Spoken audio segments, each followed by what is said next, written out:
Alright, so have you ever heard of someone say that they feel more energetic or generally feel good when listening to music? Or maybe you've heard someone say that coloring is a stress reliever for them. Well, if so, you should know about some creative art therapies where music and art are combined with psychotherapy. These are only 2 out of 7 that we'll be speaking about. So several of you have voiced that you've never heard of creative art therapies. I also never heard of it until I was in college. Through this speech, I hope to give you interesting information about the history of music and art therapy, how they are used, and some benefits that come along with them. So let's jump into some history of art and music therapy. Around the 1940s, colleges started offering music therapy as a degree.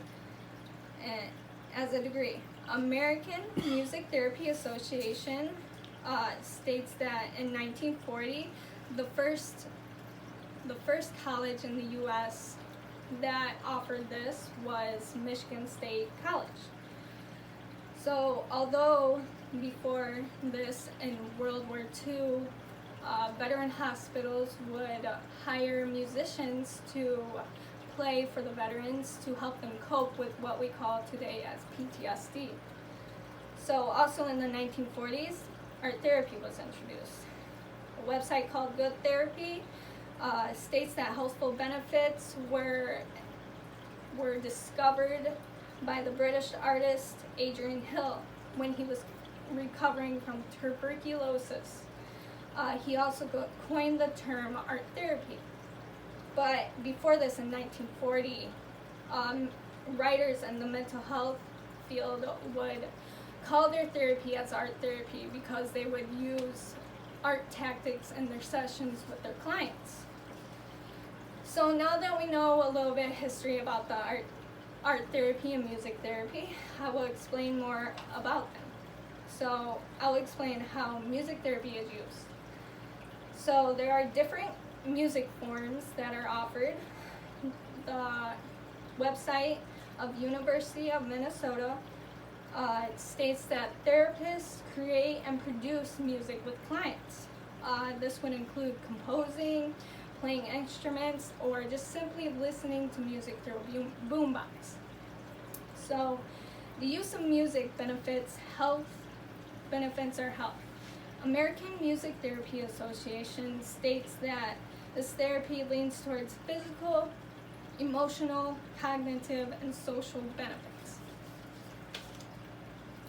So the University of Minnesota website states that listening to music for clients and groups will help them be comfortable while discussing emotions, thoughts, and ideas.